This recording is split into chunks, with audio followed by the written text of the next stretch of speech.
Mes frères et sœurs en humanité, un moment significatif s'approche dans nos vies. Dimanche, ils viennent, pas seulement comme un jour marqué par le calendrier, mais comme une occasion de réflexion et de réveil spirituel. Imaginez que des anges, messagers de Dieu, nous visitent. Ce n'est pas simplement une rencontre, mais un appel à la transformation intérieure. Partie 1, la force de la maîtrise de soi. La maîtrise de soi, un fruit de l'esprit tel qu'énoncé dans Galates 5, 22-23, est bien plus qu'une vertu, c'est une quête intérieure. C'est le voyage vers la découverte de notre force la plus intime, celle qui nous permet de naviguer dans les tempêtes de la vie avec grâce et dignité. Imaginez que chaque défi, chaque moment de doute, est une invitation à plonger plus profondément en nous-mêmes, à la recherche de cette force tranquille qui réside en chacun de nous. Dans notre vie quotidienne, la tentation se présente sous de nombreuses formes. Elle peut être aussi subtile qu'une pensée fugace ou aussi évidente qu'une décision difficile. La maîtrise de soi est l'armure que nous portons contre ces tentations, nous permettant de rester fidèles à nos principes et à notre foi, même lorsque les chemins sinueux de la tentation se dressent devant nous. La patience est un aspect crucial de la maîtrise de soi. Elle est souvent mise à l'épreuve dans notre quête de satisfaction immédiate. Pourtant, c'est dans la patience que nous trouvons la capacité de voir au-delà de l'instant, d'apprécier la lente maturation des fruits de nos efforts. C'est dans la patience que nous apprenons à attendre les desseins de Dieu, confiant dans sa sagesse et son timing. La tempérance, un autre aspect de la maîtrise de soi, nous appelle à trouver l'équilibre dans tous les aspects de notre vie. Que ce soit dans nos relations, notre travail, ou nos loisirs, la tempérance nous guide pour agir avec mesure et sagesse. Elle nous aide à éviter les excès et à chercher une vie équilibrée, harmonieuse, en accord avec les enseignements du Christ. L'intégrité est la maîtrise de soi mise en action. Elle se manifeste lorsque nos paroles et nos actions sont alignées avec nos croyances et nos valeurs. L'intégrité nous pousse à faire ce qui est juste, même lorsque personne ne regarde, à rester fidèle à nos principes, même lorsque c'est difficile. C'est dans l'intégrité que nous trouvons la véritable expression de notre foi. Face aux défis et aux adversités, la maîtrise de soi se manifeste par la résistance. C'est la force qui nous permet de tenir bon, de ne pas céder au désespoir ou à la facilité. Cette résistance est un témoignage de notre foi, une preuve que nous sommes guidés par quelque chose de plus grand que nos désirs immédiats et éphémères.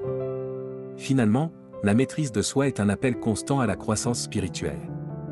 Elle n'est jamais complètement atteinte, mais toujours en cours de développement. Chaque jour apporte de nouvelles opportunités pour renforcer cette vertu, pour grandir dans notre foi et notre proximité avec Dieu. C'est un voyage qui nous transforme, nous rendant plus forts, plus sages, et plus en harmonie avec la volonté divine. Partie 2, le poids des épreuves et la lumière de la foi. Chaque épreuve, grande ou petite, est un creuset dans lequel notre foi est testée et raffinée. Jacques 1, 2-4 nous exhorte à considérer nos épreuves comme des occasions de joie, car elles engendrent la persévérance. Lorsque nous faisons face à des défis, nous ne sommes pas abandonnés, au contraire, nous sommes guidés vers une compréhension plus profonde de notre force et de notre foi.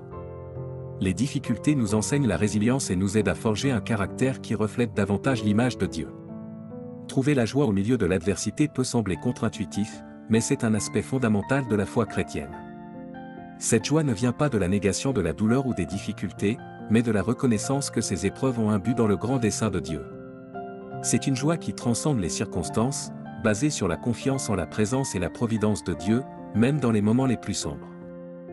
La persévérance n'est pas simplement une ténacité humaine, c'est une vertu alimentée par la foi.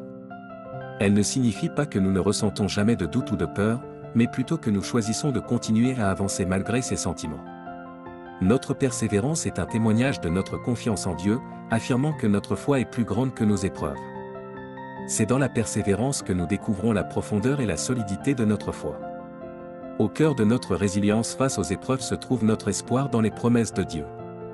Ces promesses, telles que la fidélité de Dieu, son amour inconditionnel, et son plan pour notre bien, sont des ancres qui nous maintiennent. Même lorsque nous ne pouvons pas voir le chemin devant nous, nous nous accrochons à la certitude que Dieu est avec nous, qu'il nous guide, et que son plan est toujours pour notre plus grand bien. Les anges, en tant que messagers et serviteurs de Dieu, jouent un rôle clé dans nos épreuves. Ils sont souvent décrits comme des guides et des protecteurs, veillant sur nous et nous apportant la force et le confort dans nos moments de besoin. Imaginer leur présence à nos côtés pendant les épreuves peut être une source d'encouragement et de réconfort, nous rappelant que nous sommes soutenus non seulement par notre foi mais aussi par les serviteurs célestes de Dieu. Partie 3, l'écoute des messages divins. Dans notre parcours de foi, l'écoute attentive est essentielle pour discerner la voix de Dieu.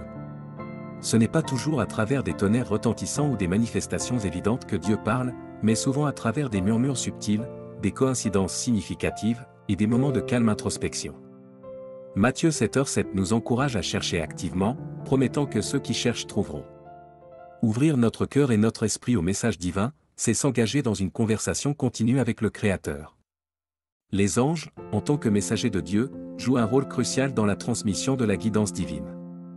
Dans les Écritures, nous voyons à maintes reprises des anges intervenir dans la vie des hommes, offrant direction et réconfort. Ces êtres célestes nous rappellent que nous ne sommes jamais seuls dans notre quête spirituelle. Ils sont les porteurs des messages de Dieu, nous aidant à naviguer dans les complexités de la vie avec une perspective céleste. Le discernement des messages divins demande une attention particulière à notre environnement quotidien.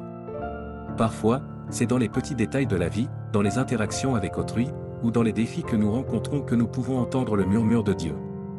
Cultiver une conscience attentive, un cœur ouvert, et un esprit en quête de vérité est essentiel pour reconnaître et accueillir ces messages.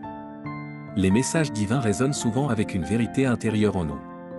Cette résonance peut se manifester comme un sentiment de paix, une conviction soudaine, ou une clarté inattendue face à une situation. C'est dans ces moments de résonance que nous pouvons sentir l'alignement de notre volonté avec celle de Dieu, guidée non seulement par la logique ou l'émotion, mais par un sentiment profond de justesse et de but. La prière et la méditation sont des pratiques essentielles pour faciliter l'écoute des messages divins. Elles nous permettent de calmer le bruit du monde extérieur et de nous concentrer sur la voix intérieure, là où Dieu nous parle souvent. Dans ces moments de tranquillité et de concentration, nous pouvons mieux percevoir les orientations divines et les encouragements des anges, nous guidant sur le chemin que Dieu a tracé pour nous. Partie 4, la communauté et le partage du chemin. Dans notre voyage spirituel, la communauté de foi joue un rôle vital. Romains 12, 4-5 nous enseigne que, comme les membres d'un corps, nous sommes tous interconnectés dans le Christ. Ce n'est pas dans l'isolement, mais dans le partage de nos expériences, nos luttes et nos triomphes que nous trouvons force et encouragement. La communauté nous offre un espace de soutien mutuel, d'apprentissage et de croissance spirituelle, reflétant l'amour et la compassion de Dieu. Partager nos fardeaux et nos joies est un principe biblique essentiel. Galates 6h2 nous encourage à porter les fardeaux les uns des autres, accomplissant ainsi la loi du Christ. Dans notre communauté, nous trouvons des épaules sur lesquelles pleurer, des mains prêtes à aider, et des cœurs qui se réjouissent avec nous. Ce partage crée des liens profonds et authentiques, reflétant la nature aimante et empathique de notre Créateur. L'entraide est un aspect clé de la vie communautaire chrétienne. En travaillant ensemble, en partageant nos dons et talents, nous contribuons au bien-être et à la croissance de tous. Cela ne se limite pas seulement à l'assistance matérielle, mais inclut aussi le partage de sagesse, d'encouragement et de conseils spirituels. Dans cet échange mutuel, chacun grandit et se rapproche de Dieu. Les anges, tels que décrits dans les Écritures, offrent un exemple de la beauté et de la puissance d'une communauté unie dans un but céleste. Ils travaillent ensemble, chacun jouant son rôle unique, pour accomplir la volonté de Dieu. En tant que croyants, nous sommes invités à refléter cette harmonie angélique dans nos propres communautés, unissant nos forces pour un bien supérieur. En fin de compte, la manière dont nous vivons ensemble en tant que communauté de foi est un puissant témoignage au monde. Notre amour, notre unité, et notre soutien mutuel sont des reflets visibles de l'amour de Dieu. En partageant nos vies, en portant les fardeaux les uns des autres, et en célébrant nos victoires ensemble, nous démontrons la réalité de notre foi et l'impact transformateur qu'elle peut avoir sur le monde.